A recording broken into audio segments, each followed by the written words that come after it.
Bismillahirrahmanirrahim. Assalamualaikum warahmatullahi wabarakatuh. Innal hamdalillah nahmaduhu wa nasta'inuhu wa nastaghfiruh wa na'udzu billahi min shururi anfusina wa min sayyiati a'malina. Man yahdihillahu fala mudilla lahu wa may yudlil fala hadiya lahu. Wa asyhadu an la ilaha illallah wahdahu la syarika lahu wa asyhadu anna Muhammadan abduhu wa rasuluh. Ya ayyuhalladzina amanu taqullaha haqqa tuqatih wa la tamutunna illa wa antum muslimun. Ya ayyuhan nasu taqu rabbakumul ladzi khalaqakum min nafsin wahidah wa khalaqa minha zawjaha wa batha minhuma rijalan katsiran wa nisaa'a wattaqullaha alladzi tasaaluna bihi wal arham innallaha kana 'alaikum raqiba.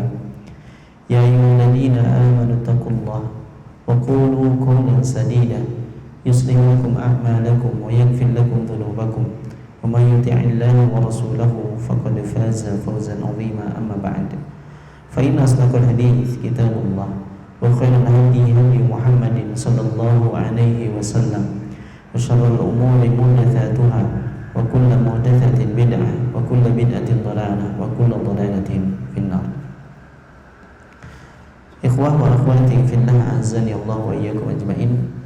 Kita bersyukur kepada Allah Subhanahu wa taala pada malam hari ini Allah taala berikan kepada kita kesehatan, kesempatan serta beragam kemudahan sehingga Allah taala takdirkan kita untuk berkumpul kembali di majelis ini melanjutkan pembahasan kitab salah satu usul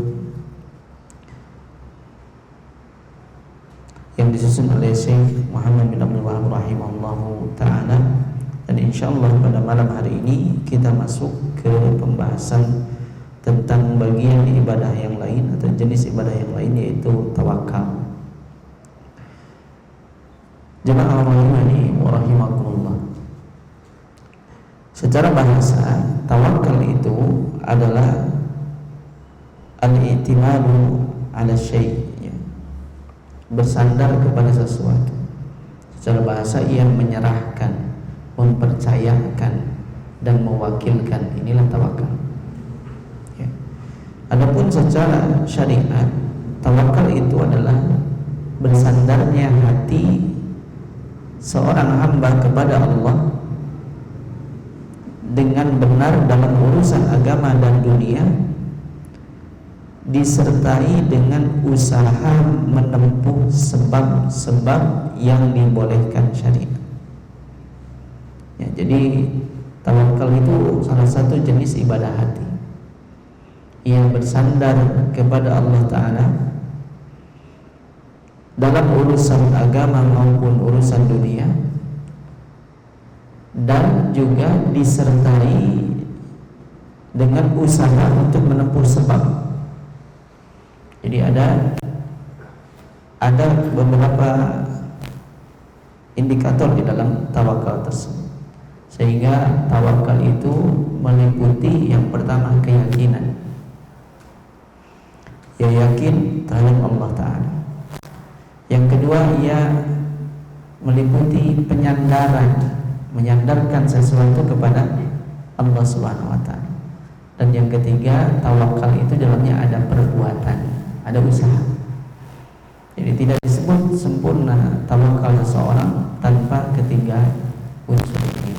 Ketika tawakal, hendaklah seseorang itu yakin Allah Ta'ala satu-satunya, kemudian ia menyandarkan, ya, hasilnya kepada Allah Ta'ala, namun ia tetap berusaha, berbuat. Nah, ini tiga unsur di dalam tawakal. Oleh karenanya tawakal ini sangat erat kaitannya dengan tauhid. Ketika seseorang mengesahkan Allah Ta'ala, meyakini bahwa Allah Ta'ala yang menciptakan, Allah Ta'ala yang memiliki, Allah Ta'ala satu-satunya yang mengatur semua urusan, maka ia akan bersandar kepada Allah Ta'ala. Allah Ta'ala yang maha mampu atas semua itu. Sehingga Ibnu Qayyim rahimahullah ta'ala pernah mengatakan, la yastaqimu tawakkulul abdi hatta yasihu lahu tauhid tidak akan kokoh tawakalnya seorang hamba kecuali tauhidnya benar. Jadi kalau tauhidnya sudah benar, mengesahkan Allah Ta'ala dalam tadi ya rububiyahnya, pasti ia pun akan bertawakal hanya kepada Allah Ta'ala saja. Bal haqiqatut tawakkuli tauhidul qalbi. Bahkan hakikat tawakal itu apa? Ya, tauhidul qalbi, mengesahkan Allah Ta'ala dalam hati. Karena tadi tawakal merupakan ibadah hati. Ya. Dan tawakal ini ya, disebutkan oleh Syekh Shalih Al-Utsaimin rahimahullahu taala bahwa wa tawakkulu 'ala Allah, tawakal kepada Allah itu adalah al-i'timadu 'ala Allah taala kifayatan wa hasaban fi jalbil manafi wa daf'il mudari wa huwa min tamamil iman wa alamatihi liqouli ta'ala wa 'ala Allahi fatawakkalu in kuntum mu'minin. Tawakal kepada Allah Ta'ala itu adalah bersandar kepada Allah ya. Dalam urusan apa? Bahwa Allah Ta'ala akan mencukupi semua kebutuhannya ya. Untuk meraih manfaat dan mencegah madarat. Dan tawakal ini merupakan wujud kesempurnaan iman. Seorang yang benar-benar beriman kepada Allah Ta'ala ya, cirinya itu, diantara cirinya adalah ia bertawakal kepada Allah Ta'ala, menyandarkan hatinya kepada Allah Ta'ala ya.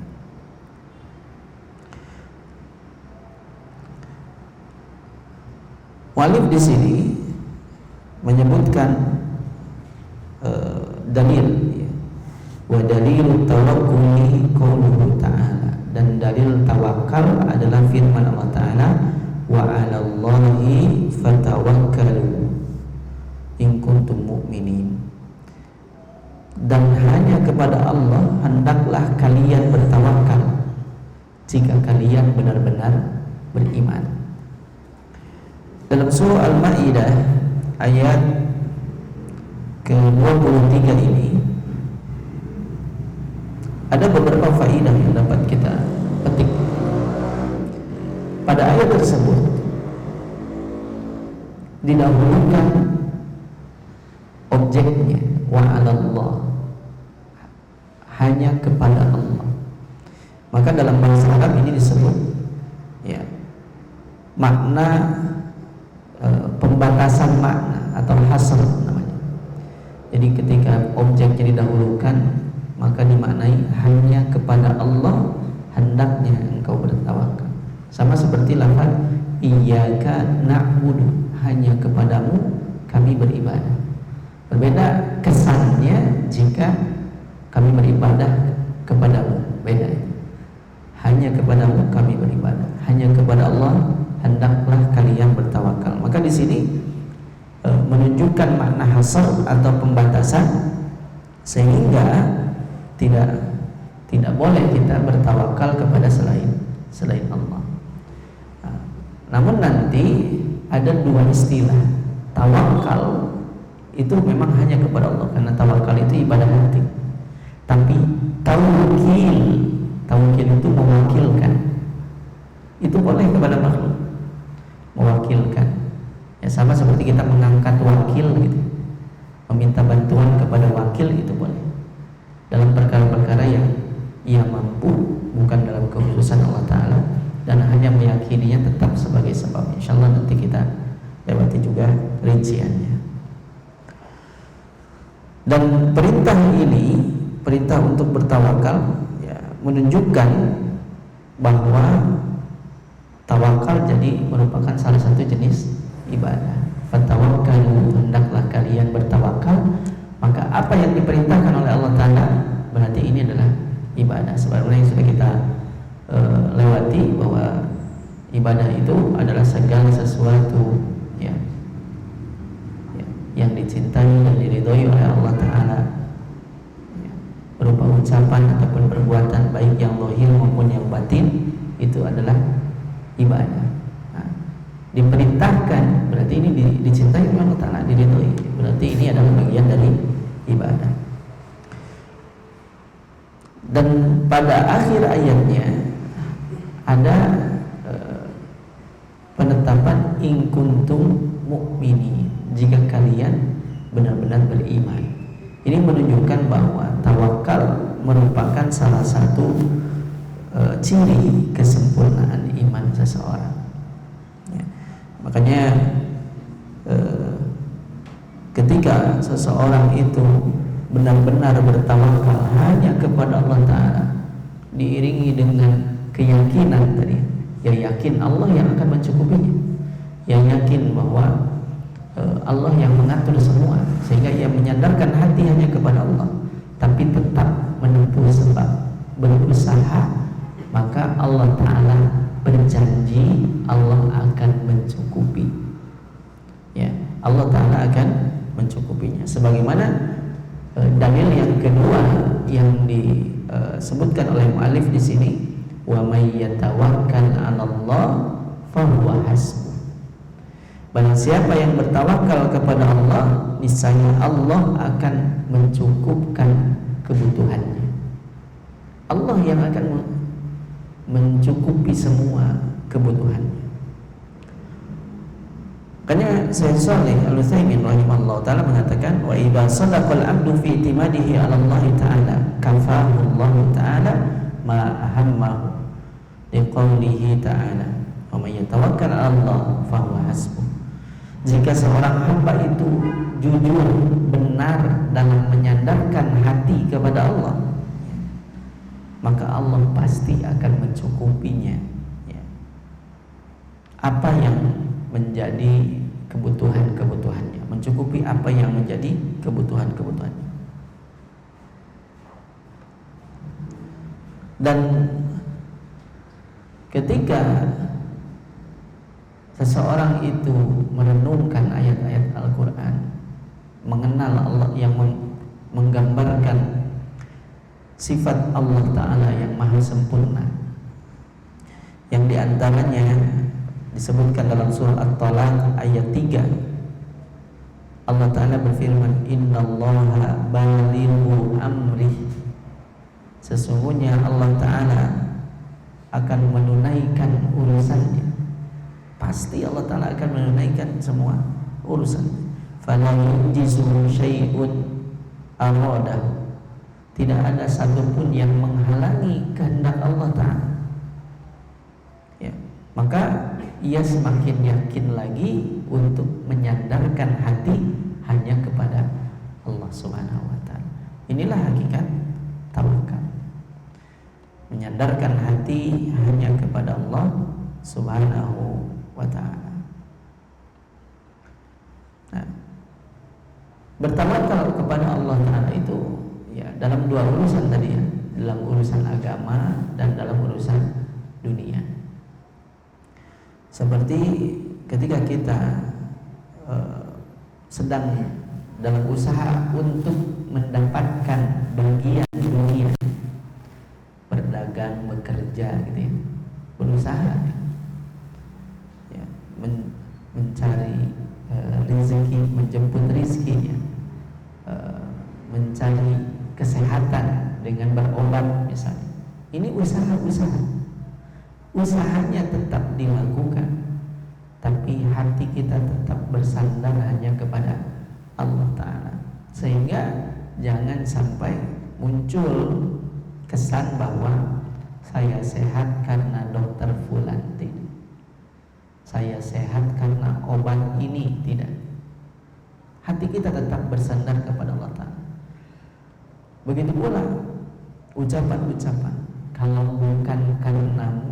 Nah, ini di dalamnya ada kesyirikan, karena ia menyandarkan teraihnya manfaat atau tercegahnya ia dari madarat itu kepada selain Allah.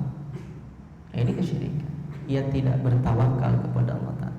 Ia menempuh sebab-sebab yang dibolehkan oleh syariat, namun hasilnya diserahkan kepada Allah Ta'ala. Allah Ta'ala Maha tahu apa yang terbaik untuk kita. Dan proses usaha, lalu usahanya kita berobat ke sana kemari, misalnya ketika sakit, menempuh sebab, lalu hati kita bersandar kepada Allah, bergantung kepada Allah Ta'ala. Dalam proses ini semua ibadah. Menempuh sebabnya ibadah, hati kita yang bersandar kepada Allah itu ibadah, keyakinan kita bahwa Allah Ta'ala yang mengatur itu ibadah. Adapun dalam urusan-urusan agama, seperti kita berusaha untuk menggapai ridho Allah gitu ya, dengan ibadah secara langsung, ini ibadah-ibadah mafdhol namanya. Jadi kalau tadi makan kelihatannya seperti berobat, menempuh sebab, bekerja gitu. Tapi jika bekerja itu diniatkan sebagai sebab, hatinya itu tetap bergantung hanya kepada Allah, kerjanya itu jadi ibadah, karena ia mengikuti perintah Allah Ta'ala untuk menempuh sebab. Sementara hatinya tetap bergantung hanya kepada Allah. Ya. Makanya di sini ada beberapa jenis tawakal yang disebutkan oleh Syekh Shalih Al-Utsaimin rahimahullahu ta'ala. Beliau mengatakan, wa'lam anna tawakkul anwa. Ketahuilah bahwa tawakal itu ada beberapa macam. Yang pertama, at-tawakkulu 'ala Allah Ta'ala wa huwa min tamamil iman wa alamati sidqihi wa huwa wajibun la yatimul imanu illa bihi wa sabaqa dalil. Yang pertama, tawakal kepada Allah, ya, bersandar hanya kepada Allah. Ini merupakan kesempurnaan iman, ya, tanda kesempurnaan iman, dan juga ciri kebenaran iman seseorang. Jika ia mengaku beriman kepada Allah, hendaknya ia hanya bertawakal kepada Allah. Dan hukumnya wajib, sehingga iman itu tidak akan sempurna kecuali dengan tawakal yang jenis ini, bertawakal hanya kepada Allah. Dalilnya sudah tadi disebutkan, ya. Nah, kemudian yang kedua, ya, tawakkul sir, tawakal yang sir, rahasia, ya. Tawakal yang tersembunyi. Apa maksudnya? Seseorang itu bersandar kepada mayit yang sudah meninggal, kepada orang yang sudah meninggal. Ia bersandar fi jalbi manfaatin, untuk memperoleh manfaat, au daf'i madarratin, maka atau untuk mencegah madarat. Fahadha syirkun akbar, ini termasuk syirik akbar yang bisa mengeluarkan pelakunya dari agama Islam. Jadi ketika seseorang itu bersandar, ya, pada orang yang sudah mati, meskipun orang yang sudah mati itu diyakini adalah orang saleh, ya, ia yakin bahwa orang saleh itu, ya, misalnya ya pemimpin kita kemudian sudah meninggal, orang saleh, orang saleh ini akan memberikan kita manfaat, yakin itu, sehingga ia bertawakal hatinya kepada yang sudah mati. Maka ini termasuk syirik akbar. Dari tinjauan beberapa sisi, karena la yaqa'u illa mimman ya'taqidu anna lihadzal mayyit tasarrufan sirriyan.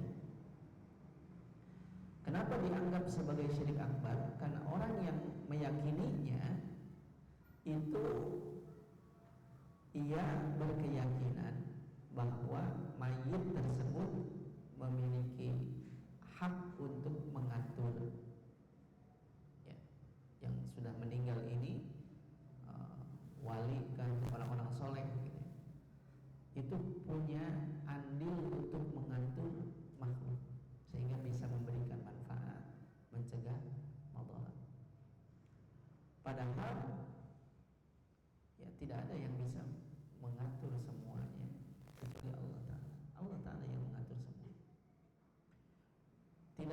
tidak beda baik yang sudah meninggalnya itu adalah seorang nabi, misalnya nabi gitu.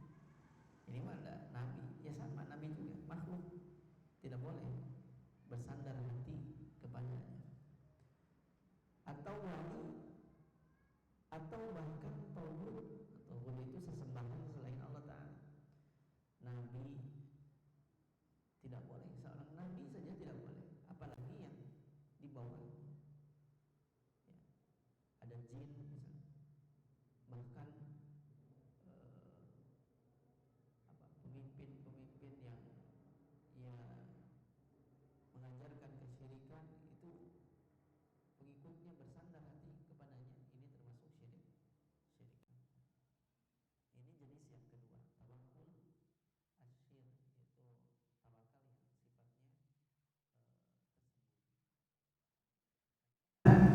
orangnya sudah nggak kelihatan, dampak yang bisa diberikannya pun kita nggak tahu, karena yang kita bersandar kepada itu sudah tidak ada, gitu, sudah mati. Apa yang bisa ia lakukan kita nggak tahu. Ini tawakal syirik pada sesuatu yang tidak nampak. Yang ketiga adalah at-tawakkulu 'alal ghairi fi ma yatasarrafu fihi al-ghairu ma'a syumuri bi uluwi martabatihi wa nihitati martabatil mutawakkil anhu mithlu ayyatamida alaihi fi usulil ma'ashi wa nawihi fadana an syirkil asghar li quwwati ta'alluqil qalbi bihi wal i'timadi alaihi. Yang ketiga adalah bertawakal kepada orang lain, ya, kepada sesama manusia, ya. Fima yatasarrafu fihi al-ghairu, ya, dalam perkara-perkara yang ia mampu, ya, bertawakal kepada sesama manusia dalam perkara-perkara yang ia mampu. Ma'asyu'ur bi'uluwi martabatihi. Nah, ini salahnya. Diiringi dengan keyakinan, ya, merasakan bahwa ia memiliki martabat yang tinggi, kedudukan yang tinggi. Ya, orangnya masih hidup, ya, orangnya masih hidup. Kita bersandar hati kepadanya, bergantung hati kita kepadanya, misalnya, dan meyakini bahwa ia memiliki kedudukan yang tinggi. Sementara kedudukan orang yang bertawakalnya rendah. Ya. Ini yang jenis seperti ini saja bisa masuk syirik asghar. Syirik asghar itu ya syirik kecil yang menjadi perantara menuju syirik akbar. Dari sisi apa? Ya, kuatnya hati bergantung kepadanya. Ketika seseorang itu meyakini bahwa orang yang ia hatinya bergantung kepada orang tersebut itu tinggi derajatnya, sementara ia rendah, maka akan semakin kuatlah gitu penyandaran hati kepadanya, dan ini wasilah menuju syirik akbar, maka dihukumi sebagai syirik asghar. Tidak sampai mengeluarkan pelakunya dari agama Islam, tapi bisa jadi gitu, bisa jadi ini ya sedikit demi sedikit mengantarkannya ke sana, maka dihindari juga. Ya. Adapun jika ia bersandar kepadanya dan meyakini bahwa dia itu hanya sebab saja, gitu ya. Hati itu bersandar kepadanya, tapi tahu dia itu hanya sebab. Ya, ia bersandar kepada seorang dokter saat berobat misalnya, tapi tahu ini dokter mah hanya sebab saja, gitu ya. Dan Allah lah yang menakdirkan kesembuhan, Allah yang menakdirkan kesembuhan, bukan dokternya, gitu ya. Maka tidak mengapa tawakal kepada orang lain dalam perkara yang ia mampu, ya, tapi meyakini bahwa itu hanya sebab, ini tidak mengapa.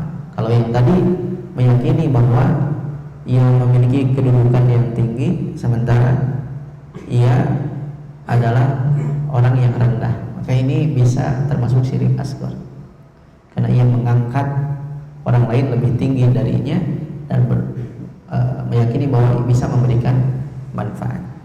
Ya. Kemudian jenis yang keempat yang disebutkan oleh Syekh Shalih Al-Utsaimin rahimahullah taala,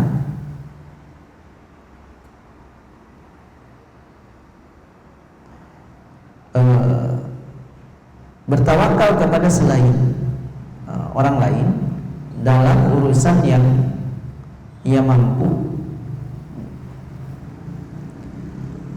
dengan cara mewakilkan, bergantung kepada wakil dalam urusan-urusan yang diperbolehkan, maka ini hukumnya juga boleh.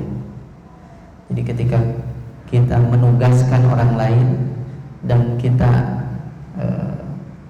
menyerahkan urusan kepadanya, ya, maka ini dalam urusan-urusan yang itu boleh, maka hukumnya tidak mengapa, tidak termasuk syirik asghar maupun syirik akbar. Sebagaimana, nah ini dengan dalil-dalil dari Al-Quran dan Sunnah serta ijma, sebagaimana Yakub, ya, Nabi Yakub berkata kepada anaknya, ya baniya, wahai anak-anakku, idhabu, pergilah kalian, fatahassasu min Yusuf wa akhihi, ya, kemudian ya carilah kabar tentang Yusuf dan saudaranya. Ya. Nah ini perintah atau mewakilkan kepada anak-anaknya untuk dengan tugas tertentu. Ini taukil namanya, mewakilkan, ya, dalam urusan-urusan yang boleh. Begitu pula Nabi SAW pernah menunjuk seseorang sebagai wakil untuk mengurus sedekah, ya, untuk mengurus sedekah. Ya. Ada yang bekerjanya, ada yang menyimpan, itu wakil, ya, ditunjuk wakil. Bahkan Nabi SAW pun mewakilkan dalam apa? Dalam menetapkan hudud, ya, hukuman-hukuman, ya, dan menegakkannya, melaksanakan hukuman-hukuman, diwakilkan kepada yang lain. Ini taukil, boleh. Wa wakala Ali bin Abi Thalib fi hadihi fi hijjatil wada ay yatasaddaqu bi juludiha wa jalariha. Nabi SAW pun mewakilkan kepada Ali bin Abi Thalib untuk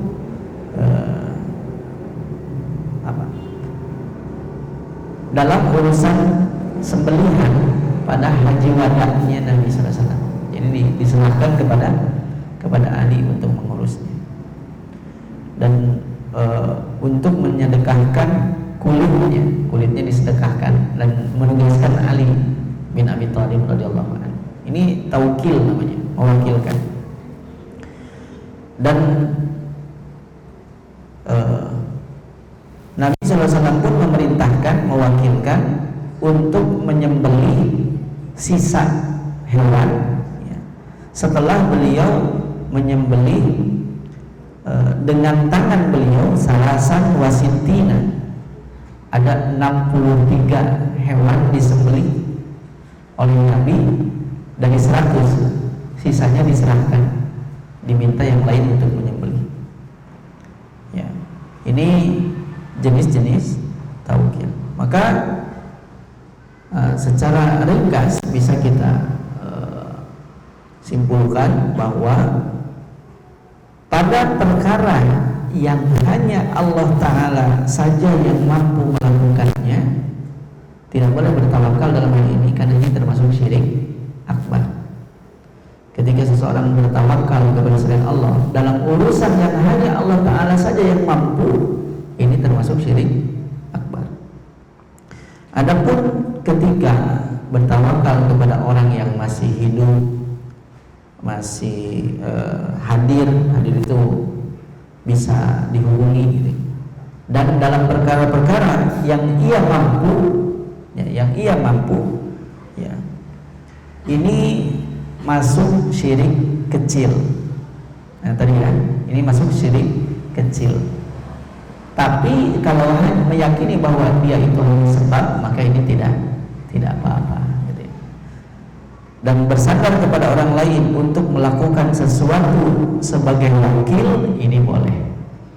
Ya, bersandar kepada orang lain untuk melakukan sesuatu sebagai wakil, ini hukumnya boleh. Namun, ya, jangan menggantungkan hasil kepadanya. Ya, jangan menggantungkan hasil kepadanya.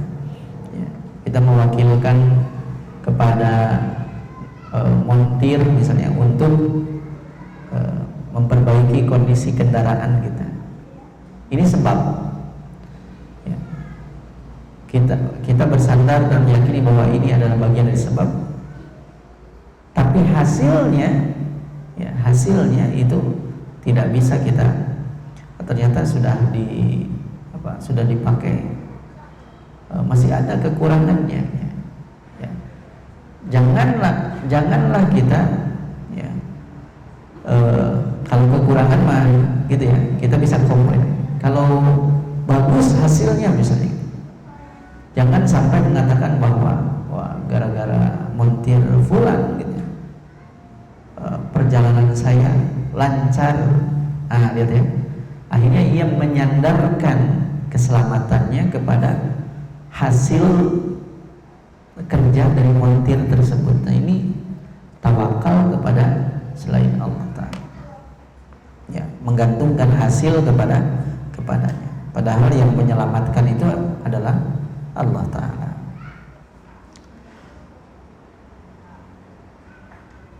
Ya, biasanya di beberapa dalil yang disebutkan oleh mu'alif pada kitab ini tentang ibadah, beliau hanya menyebutkan satu dalil untuk satu jenis ibadah. Khusus pada tawakal ini, beliau tadi menyebutkan dua dalil, ya. Ada wa 'alallahi fatawakkalu in kuntum mu'minin, lalu wa may yatawakkal 'alallah fahuwa hasbuh. Ya.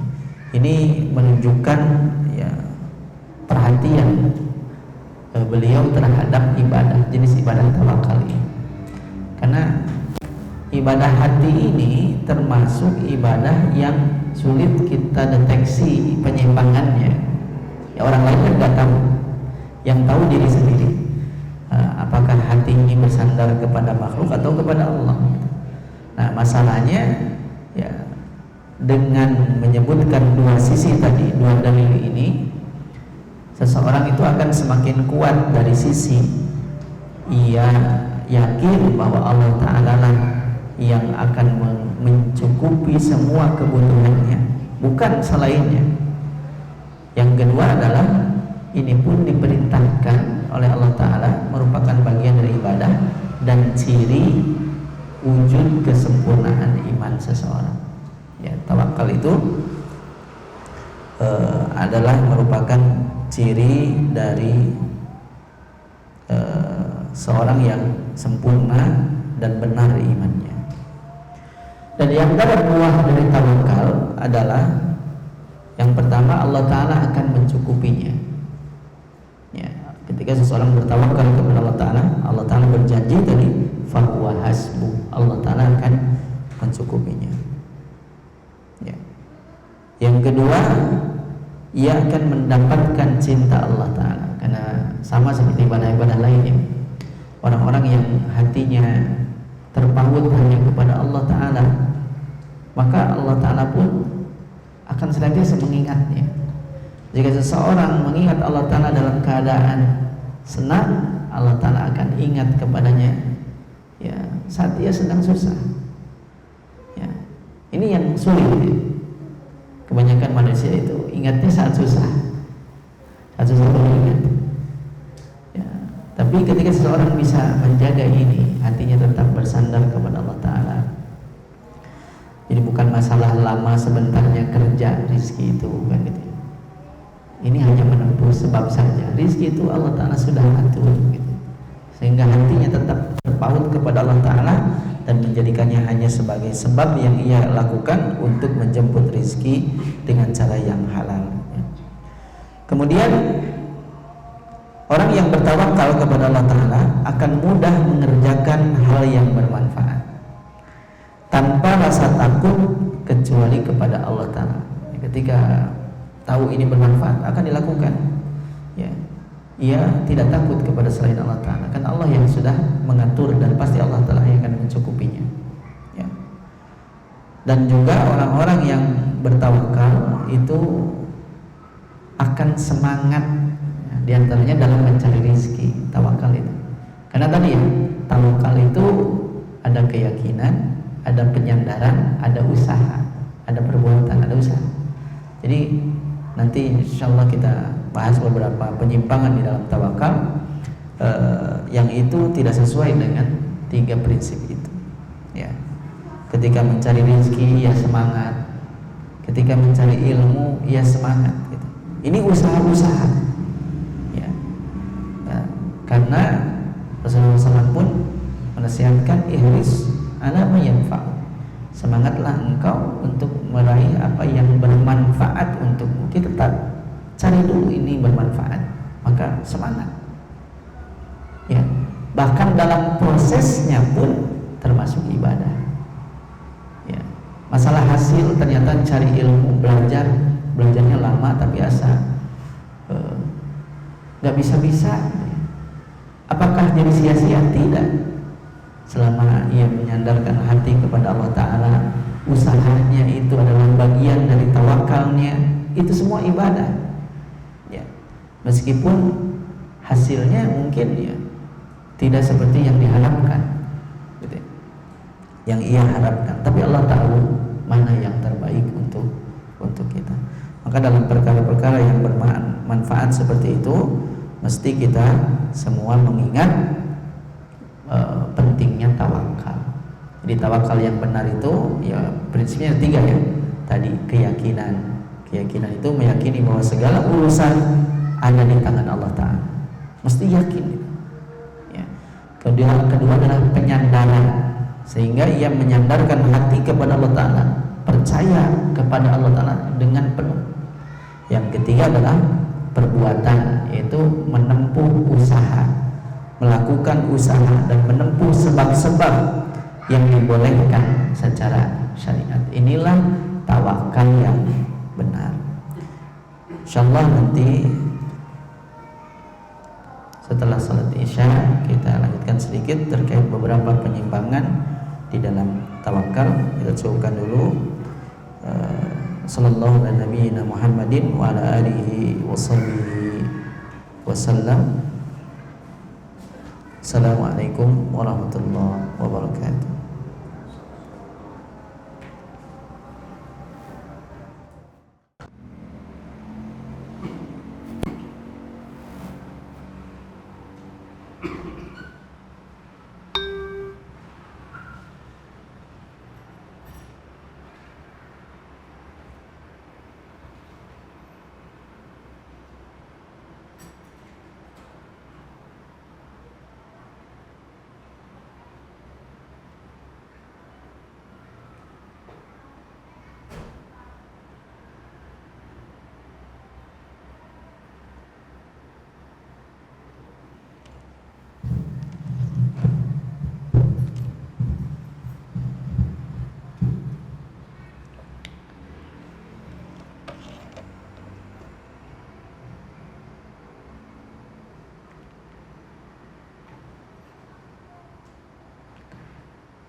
Bismillahirrahmanirrahim. Alhamdulillah wassalatu wassalamu ala Rasulillah wa ala alihi wa sahbihi man tabi'ahu huda amma ba'd. Ikhwah wa akhwati fillah, azani Allah wa iyyakum ajmain. Kita akan tambahkan sedikit ya, di antara kesalahpahaman di dalam hal tawakal. Di antara kesalahan di dalam memahami tawakal, sebagian orang mengatakan bahwa tawakal itu adalah pasrah. Tawakal itu adalah pasrah, sehingga mereka tidak berusaha menyerah kepada keadaan. Ya, kalau sudah takdirnya sakit, ya sakit saja. Sehingga ia tidak berusaha untuk mencari pengobatan, berusaha untuk menempuh sebab-sebab yang disyariatkan. Ya Allah sudah tetapkan saya lapar, diam saja dalam laparnya, tidak berusaha. Ini bukan tawakal. Jadi tawakal itu bukan pasrah. Ya, tadi disebutkan bahwa di antara unsur-unsur tawakal itu ya ada keyakinan, ada penyandaran, dan juga ada perbuatan. Perbuatan ini berupa menempuh sebab-sebab yang disyariatkan. Oleh karena Sa'ir At-Tusturi rahimahullah pernah mengatakan, man ta'ana fil asbab faqad ta'ana fis sunnah wa man ta'ana fit tawakkul faqad ta'ana fil iman. Barang siapa yang mencela sebab, ya maksudnya usaha, tidak mau berusaha, maka ia telah mencela sunnatullah. Jadi sebab itu bagian dari sunnatullah. Ialah ketika seorang merasakan lapar, ya mencari makanan, haus, ya cari minum. Jadi berpindah dari satu keadaan ke keadaan yang lain, ini sunnatullah. Mesti ada usaha. Jadi ketika seorang meninggalkan usaha, maka ia mencela sunnatullah. Ya, sunnatullahnya demikian, ada usaha.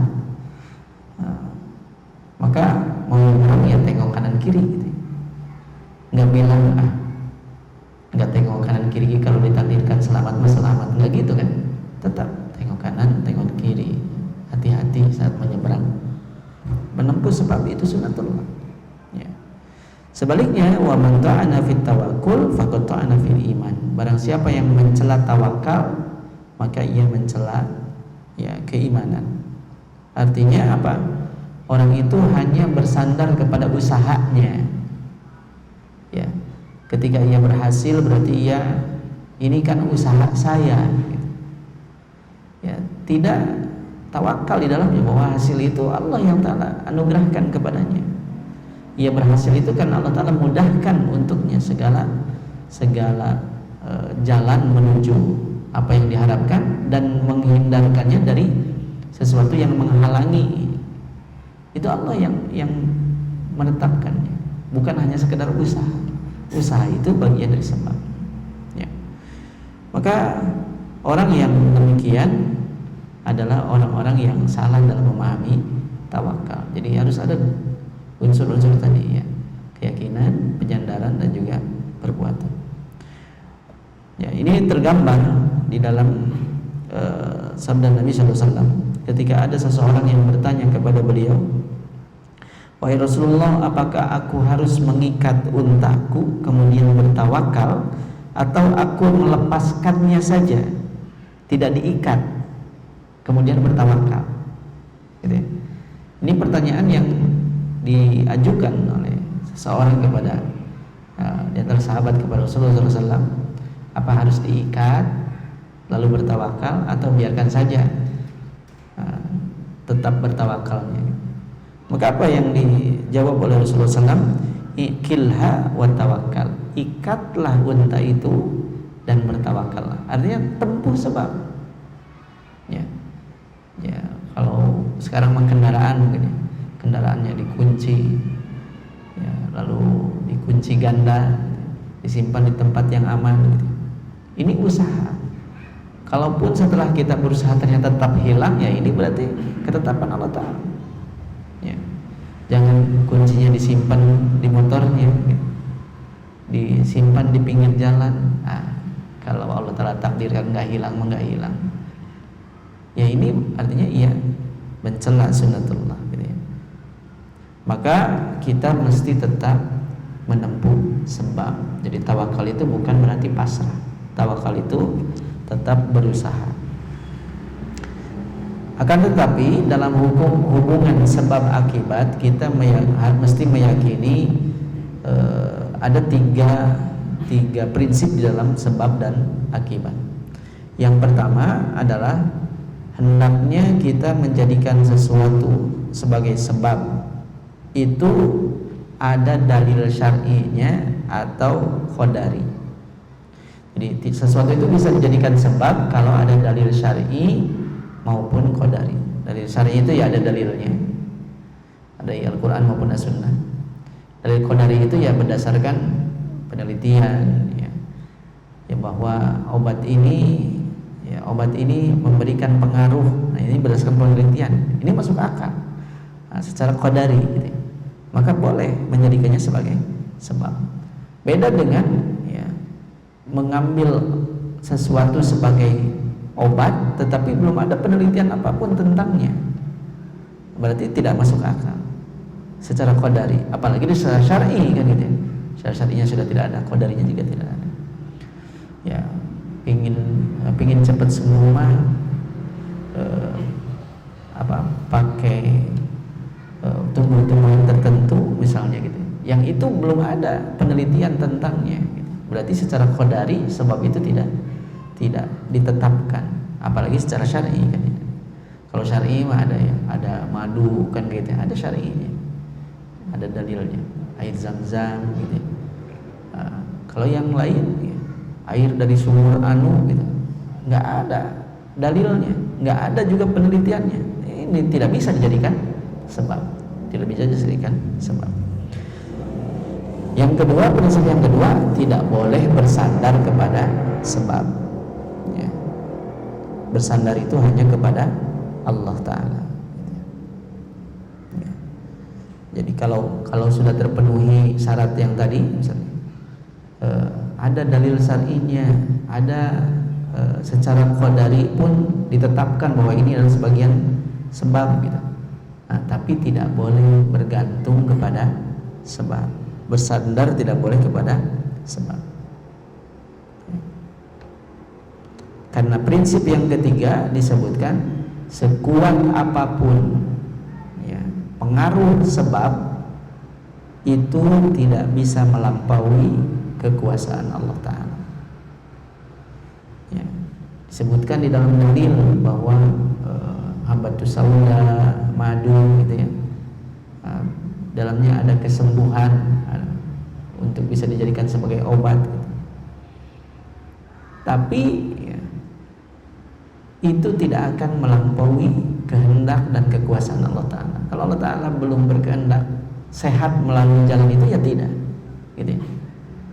Meskipun sudah ada dalilnya ada, atau misalnya secara qadari pun ada ya. Makanya kita dapati kadang-kadang ya, sebagian orang itu berobat dengan obat yang mahal tidak sembuh, ternyata pakai obat warung sehat gitu. Itu memang secara qadari dua-duanya ada, penelitiannya ada, tapi pengaruh itu bukan obatnya yang menentukan. Kesembuhan itu bukan obatnya, itu kan bagian dari sebab saja, bagian dari sebab saja. Nah, itu adalah prinsip-prinsip yang mesti kita ingat ketika menempuh sebab. Sebabnya harus ada dalilnya, ada pendasarnya, baik secara syar'i maupun qadari. Yang kedua, tidak boleh bersandar kepada sebab. Yang ketiga, sekuat apapun pengaruh sebab itu tidak bisa melampaui kehendak Allah Ta'ala. Ya. Ya. Dan seseorang yang menggabungkan semua unsur-unsur tersebut, maka adalah orang yang sempurna tawakalnya kepada Allah Subhanahu wa taala. Sebagaimana yang dijelaskan oleh Syekhul Islam Ibnu Taimiyah, ya, faliltifatu ilal asbab syirkun fit tauhid. Hanya bergantung kepada sebab ini syirik dalam tauhid. Ya, kesembuhannya karena dokter, karena obat, ini syirik dalam tauhid. Wa mahmul asbab an takuna asbaban naqsun fil aql. Tidak menganggap ada sebab, artinya ia tidak menempuh sebab, tidak berusaha, berarti akalnya kurang sasetrip gitu. Artinya ia tidak berakal. Masa lapar diam aja nggak makan gitu ya. Udah melapar, ya harus usaha makan gitu ya. Wal iradu anil asbab al ma'mur bima biha qadhum fi syar'i. Dan tidak mau melakukan sebab yang diperintahkan, ini celaan terhadap syariat, karena menempuh sebab ini diperintahkan. Menempuh sebab itu diperintahkan. Fa'alal abdi ayyakuna qalbuhu mu'tamidan 'ala Allah la 'ala sababin minal asbab. Maka seorang hamba itu mesti hatinya itu bersandar hanya kepada Allah, bukan kepada sebab. Wallahu yuyassiru lahu minal asbab ma yuslihu fid dunya wal akhirah. Allah Ta'ala akan memudahkan baginya sebab yang akan memberikan kemaslahatan untuknya di dunia dan di akhirat. Jadi bersandarnya kepada Allah. Allah yang akan menuntun kepada sebab mana yang bisa mendatangkan kemaslahatan. Makanya ketika seseorang sudah sempurna tawakalnya kepada Allah Ta'ala dengan menempuh sebab, dengan yakin, dengan menyandarkan hati hanya kepada Allah Ta'ala, maka ia akan kalau dalam sisi rizki misalnya, ia akan mendapatkan rizki sebagaimana burung pun diberikan rizki. Sebagaimana Umar bin Khattab radhiyallahu an, ia berkata bahwa Rasulullah SAW pernah bersabda, "Lau annakum kuntum tawakkaluna 'ala Allah haqqa tawakkuli." Seandainya kalian benar-benar bertawakal kepada Allah, la ruziktum kama turzaqut thair, tentu kalian akan diberikan rizki sebagaimana burung diberikan rizki. Tagdu khimasan wa taruhu bitanan. Ia berangkat pagi-pagi dalam keadaan lapar, kembali ia dalam keadaan kenyang. Ini karena apa? Karena tawakal yang benar kepada Allah Ta'ala. Apa sisi-sisinya ya, sisi pendalilan dari hadis tersebut? Burung yang lapar itu tidak diam. Lapar itu tidak diam. Burung lapar tidak keluar. Keluar itu apa? Menempuh sebab, berusaha. Dan burung itu tidak risau, tidak stres. Belum apa-apa udah pusing, nyarinya di mana, gampang atau susah ya nyarinya. Ya pergi saja, usaha. Ya. Bukan malah diberatkan dengan pikiran-pikiran yang belum tentu terjadi pikirannya gitu. Enak tanya kerja dirinya, gajinya gimana ya, teman-temannya gimana, wah, mau nyarinya di mana ya gitu. Keluar, yakin kepada Allah Ta'ala ya. Nah, meskipun tidak tahu rizkinya itu di mana gitu. Burung keluar. Kalau tahu mah yang dekat ngapain nyari yang jauh, tapi keluar itu ia mencari, berusaha menempuh sebab, dan ia optimis. Nah, optimis ini berarti keyakinan. Keluarnya itu ia optimis, dibangun di atas keyakinan. Wa ma min dabatin alal ardi illa anallahi rizquha. Tidak ada satu hewan melata pun di muka bumi itu kecuali atas Allah lah jaminan rizkinya. Yakin keluar menjemput rizkinya. Nah, ia berusaha, Allah membantunya, gitu ya. Ia berusaha, Allah membantunya. Maka ia pulang ke sarangnya itu dalam keadaan kenyang. Ini sisi-sisinya. Ya, tawakal yang bisa kita yang digambarkan oleh Rasulullah SAW ya sebagai tawakal yang benar.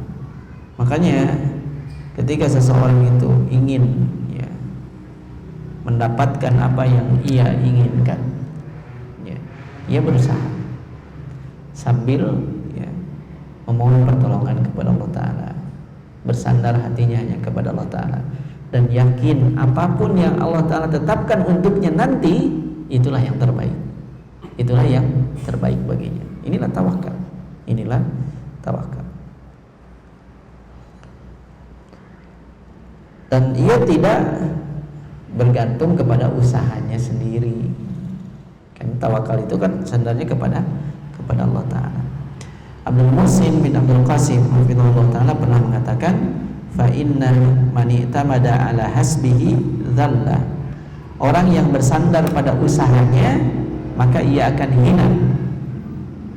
Wa man i'tamada ala aqlihi dhalla. Barang siapa yang bersandar kepada akalnya maka ia akan tersesat. Wa man i'tamada ala malihi qalla. Barang siapa yang bersandar pada hartanya maka ia akan kekurangan. Wa man i'tamada ala nasi malla. Dan orang yang bersandar kepada manusia maka ia akan letih, akan capek. Maka bersandar kepada selain Allah ini hanya akan menimbulkan hal-hal yang tidak sesuai dengan tujuan kita. Oleh karenanya jemaah rahimani wa rahimakumullah, hendaklah kita kembali meresapi hakikat dari tawakal ini. Kita membangun keyakinan bahwa Allah Ta'ala lah yang mengatur semua urusan. Jika kita mengharapkan sesuatu, mintalah kepada yang memilikinya, yaitu Allah. Kita berlindung dari sesuatu, mintalah kepada zat yang menciptakannya, yaitu Allah. Jangan minta kepada selain, sambil kita menempuh sebab-sebab yang disyariatkan, yang dibolehkan, ya, sambil menjaga hati kita tetap bersandar hanya kepada Allah Subhanahu wa ta'ala. Ya, itu saja mungkin yang bisa sampaikan berkaitan tentang hakikat tawakal ini. Mudah-mudahan apa yang kita pelajari pada pertemuan kali ini ada faedah dan manfaatnya. Kita cukupkan majelis pada malam hari ini. Naktafi bihadzal qadar. Subhanakallahumma wa bihamdika asyhadu an la ilaha illa anta astaghfiruka wa atubu ilaik. Astaghfirukum. Assalamualaikum warahmatullahi